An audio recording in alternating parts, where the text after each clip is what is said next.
Hello everyone, welcome to my eco classes. I am Divyanshu Sharma. आज की video में अपन देखेंगे नेशनल इनकम को कैलकुलेट करने के तरीके। इससे पहले वाली वीडियो में अपन ने national income and it's related aggregate देखे हैं और उसके बाद अपन ने उसके न्यूमेरिकल्स कवर किए हैं, वो आप आई कार्ड में चेकआउट कर सकते हैं। तो स्टार्ट करते हैं आज की वीडियो को।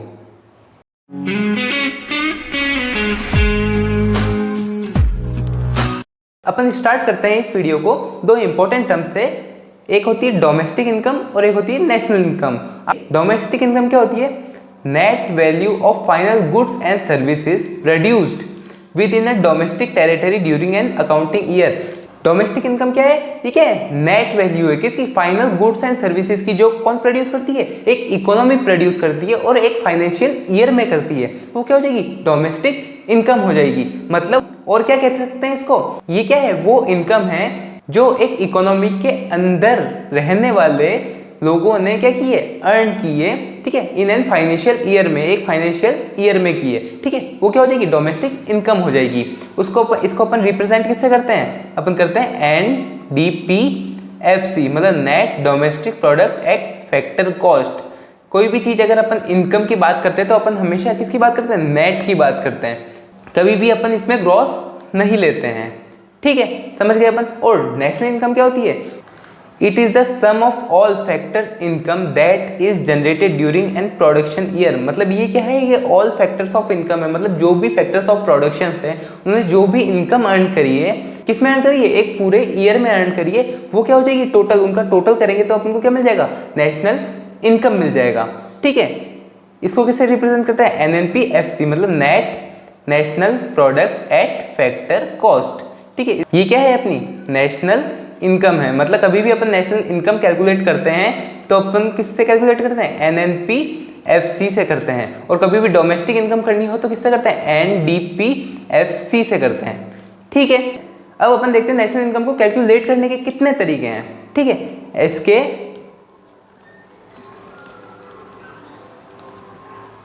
नेशनल इनकम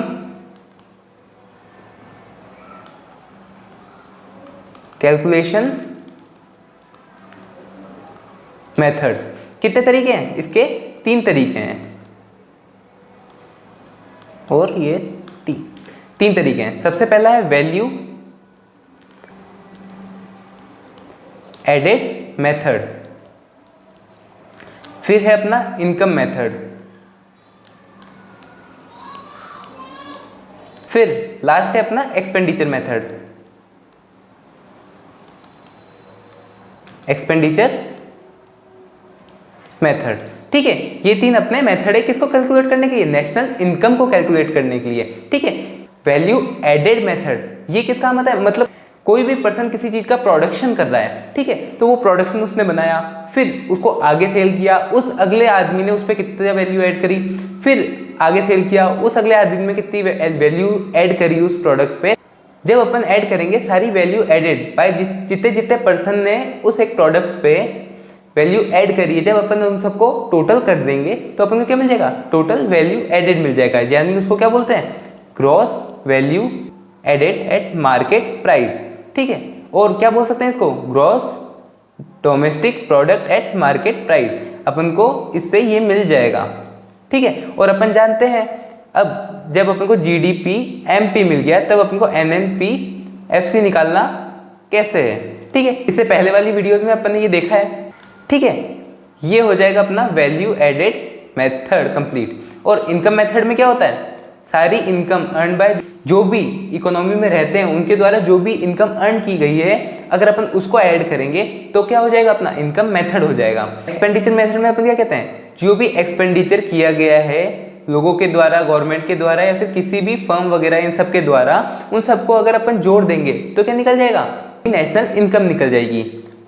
अब ये सारे एक दूसरे से रिलेटेड कैसे हैं? और इन तीनों को क्या होगा? जो भी नेशनल इनकम निकलेगी वो तीनों से सेम निकलेगी। क्या निकलेगी? सेम निकलेगी। वो कैसे? जो भी पर्सन इनकम अर्न करेगा, जैसे अगर 10,000 अगर किसी की इनकम है, उसने अर्न करी, तो वो एक्सपेंडिचर भी कितना करेगा? 10,000 का करेगा, ठीक है।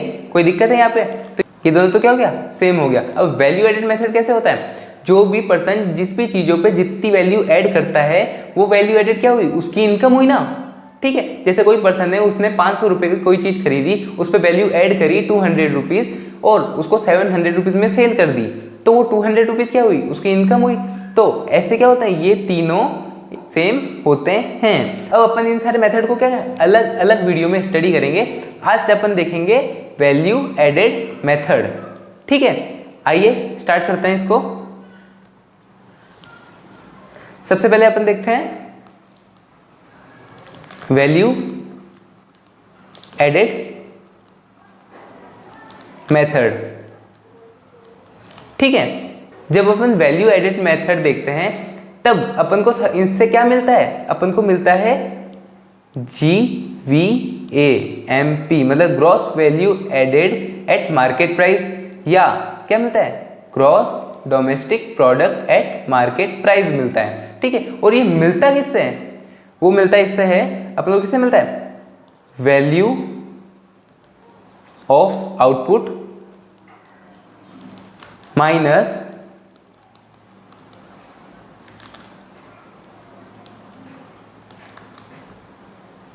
Intermediate consumption. ठीक है, जब अपन वैल्यू ऑफ आउटपुट में से इंटरमीडिएट कंजम्पशन माइनस करेंगे तब अपन को क्या मिलेगा, gross value added at market price या gross domestic product at market price मिलेगा। ठीक है, यहां तक कोई दिक्कत नहीं है, आगे चलते हैं। अब अगर अपन किसमें है, अब अपन बात कर रहे हैं अपन किसमें, 12th में। इतना इजी तो आएगा नहीं। अब इसमें और क्या हो सकता है, अपन को वो घुमाने के लिए क्या दे सकता है, वो वैल्यू ऑफ आउटपुट नहीं देगा।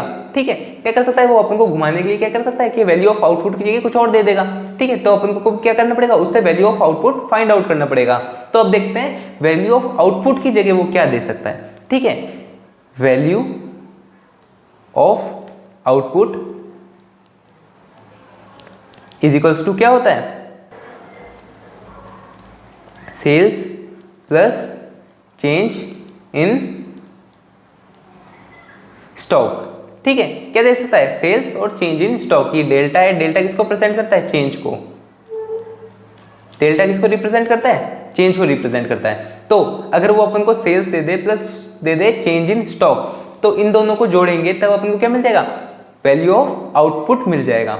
ठीक है, वैल्यू ऑफ आउटपुट और कैसे दे सकता है, अपन को क्या दे दी, प्राइस। अगर अपन को प्राइस दे दी और क्वांटिटी दे दी तो अपन को क्या करना पड़ेगा, प्राइस इंटू क्वांटिटी करना पड़ेगा, शॉर्ट में लिख रहा हूं मैं, प्लस क्या करना पड़ेगा, चेंज इन स्टॉक्स।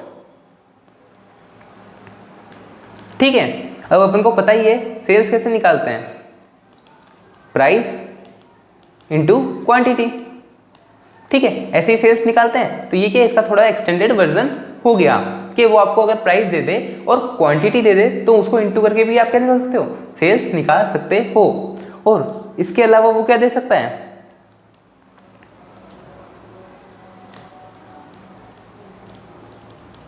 वो दे सकता है domestic sales plus export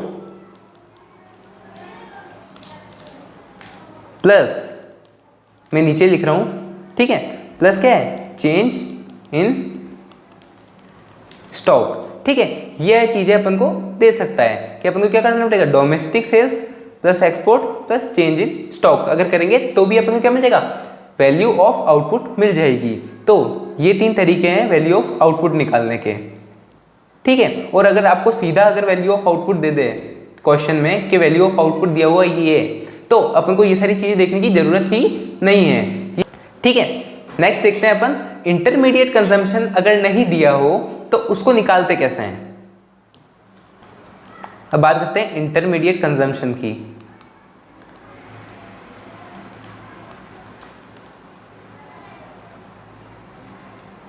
intermediate consumption क्या होता है, ये होता है परचेज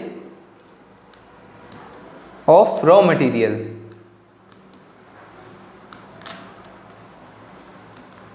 ठीक है। जो इंटरमीडिएट कंजम्पशन वो होता है, जैसे फॉर एग्जांपल कोई भी इंसान है, कोई भी पर्सन है जिसने 500 रुपये की चीज़ खरीदी, ठीक है, और उसमें वैल्यू ऐड करके 700 रुपये की बनाई, तो वो जो 500 रुपये की उसने चीज़ खरीदी है, 500 रुपये की जो उसने चीज़ खरीदी है, वो क्या हो जाएगा, उसका इंटरमीडिएट कंजम्पशन हो जाएगा या फिर परचेज ऑफ रॉ मटेरियल हो जाएगा। तो वो रॉ मटेरियल किसके लिए खरीदा है, उसने वैल्यू ऐड करने के लिए खरीदा है, ठीक है, कोई दिक्कत नहीं है। और इंटरमीडिएट कंजम्पशन कैसे निकालते हैं,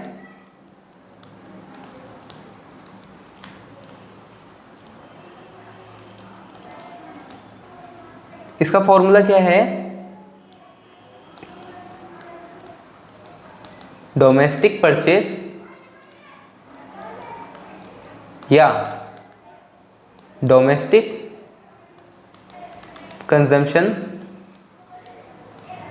ठीक है, डोमेस्टिक परचेज भी बोलते हैं, डोमेस्टिक कंजम्पशन भी बोल सकते हैं, कोई दिक्कत नहीं है, अलग अलग बुक में अलग अलग टाइप से लिखा हुआ दिख सकता है आपको, ठीक है। अगर इसमें प्लस करेंगे इंपोर्ट्स, तो अपन को क्या मिल जाएगा, अपन को मिल जाएगा इंटरमीडिएट कंजम्पशन, ठीक है। और अगर सीधा डायरेक्ट दे रखा है तो वेल एंड गुड है, अपन को कुछ और निकालने की जरूरत नहीं है, सीधा अपन क्या रखेंगे, इंटरमीडिएट कंजम्पशन रखेंगे, ठीक है। इसके न्यूमेरिकल्स देखेंगे अपन आगे आने वाली वीडियोस में, अभी बस समझ लो, ठीक है। यह हो गया अपना इंटरमीडिएट कंजम्पशन, ठीक है। तो इसके बाद अपन को क्या मिल जाता है, gross value added at market price, या उसको क्या बोल सकते हैं, gross domestic product at market price, ये अपन को मिल जाता है, ठीक है। अपन को क्या निकालना होता है, NNPFC निकालना होता है, यानी नेशनल इनकम निकालना होता है। क्या निकालना होता है अपन को, NNPFC निकालना होता है।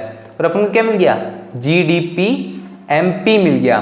तो अपन को कैसे करना है, ग्रॉस से जाना है नेट पे, क्या करना पड़ेगा, माइनस डेप्रिसिएशन, डोमेस्टिक से जाना है नेशनल पे, तो क्या करना पड़ेगा अपन को, प्लस NFIA करना पड़ेगा, ठीक है। मार्केट प्राइस से जाना है फैक्टर कॉस्ट पे, तो माइनस क्या करना पड़ेगा, नेट इनडायरेक्ट टैक्स, तो अपन को क्या मिल जाएगा, नेशनल इनकम मिल जाएगी, ठीक है।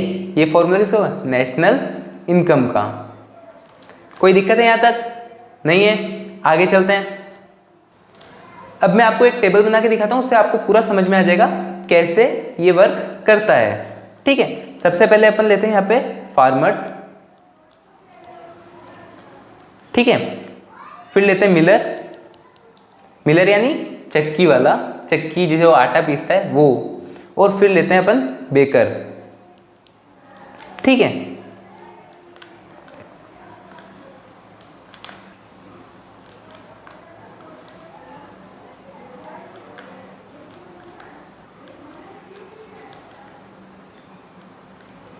यहाँ पे ले लेते हैं अपन इंटरमीडिएट गुड्स, ठीक है। यहाँ पे ले लेते हैं वैल्यू ऑफ आउटपुट, यहाँ पे ले लेते हैं वैल्यू एडेड, ठीक है। ये अपन ने लिख दिया।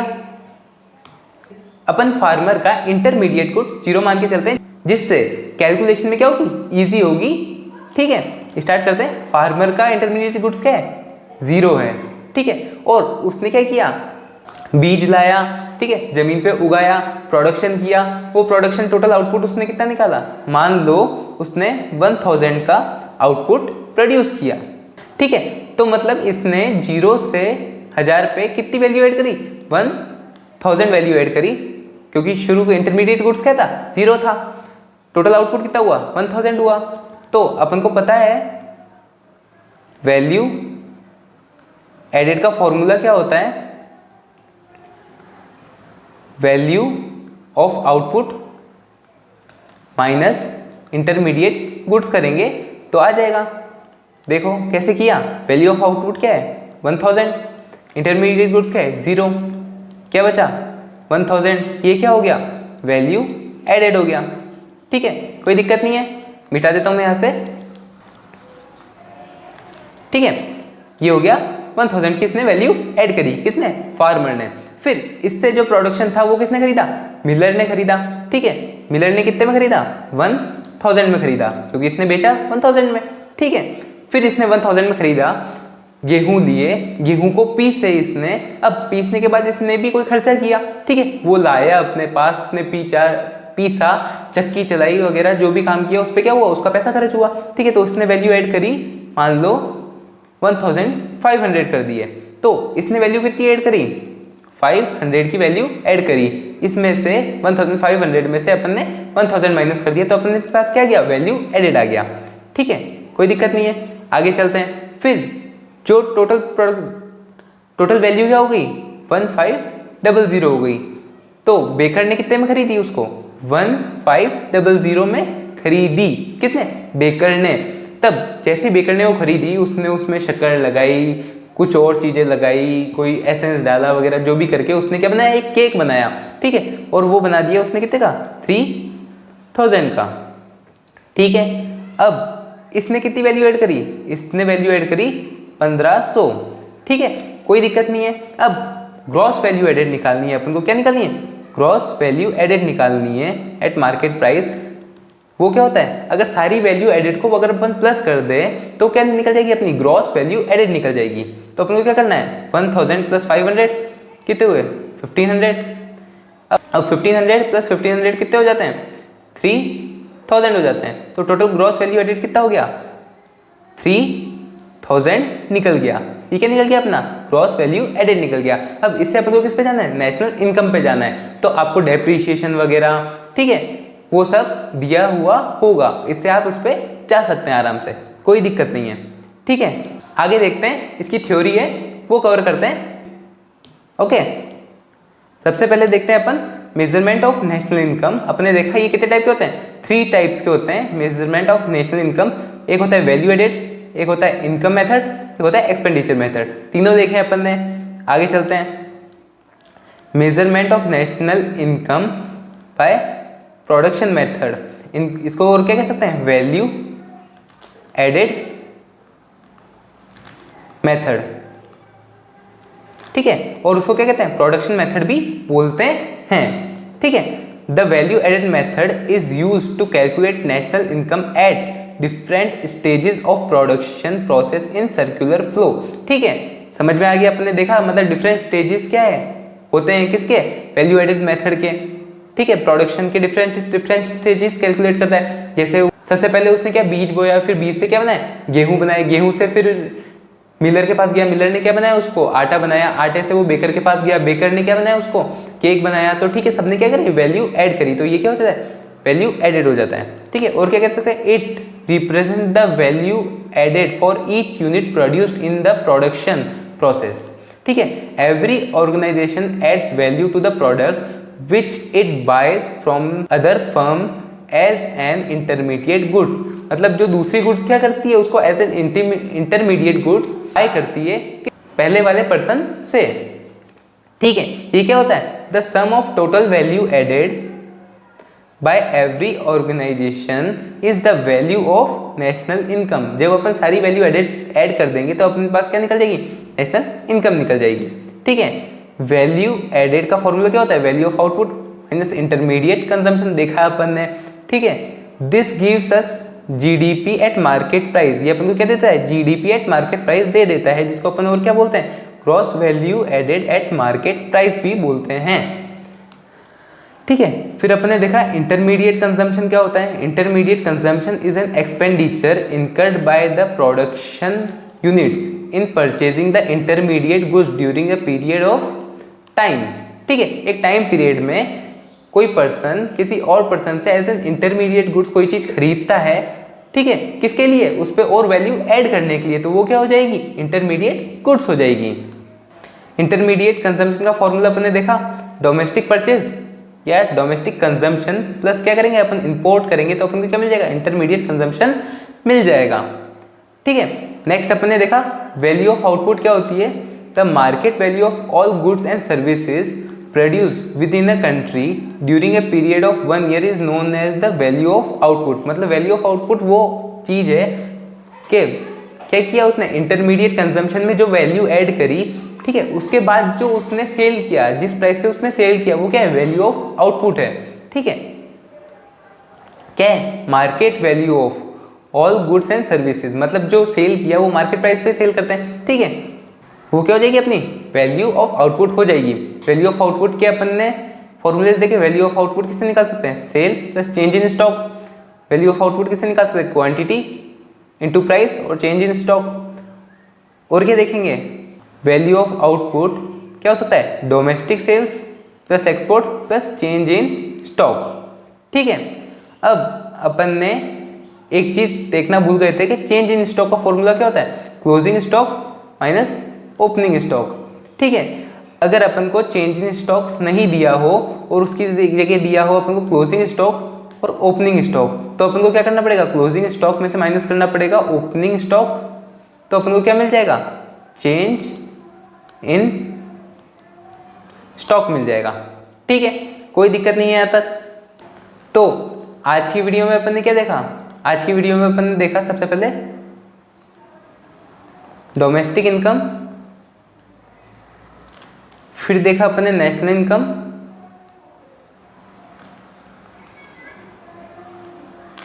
फिर अपन ने देखा मेजरमेंट ऑफ नेशनल इनकम, फिर देखे अपने 3 टाइप के होते हैं, एक क्या था वैल्यू एडेड मेथड, एक था इनकम मेथड और एक था एक्सपेंडिचर मेथड। उसमें से अपन ने वैल्यू एडेड मेथड आज देखा, जो क्या होता है, value added is equals to value of output minus intermediate consumption, ठीक है। ये चीजें अपन ने आज देखी है और इसका एक अपन ने शेड्यूल बना के भी देखा है। तो होप आपको ये वीडियो समझ में आई होगी। अगर आपको ये वीडियो अच्छी लगी हो तो इस वीडियो को लाइक कर दीजिए, चैनल को सब्सक्राइब कर दीजिए।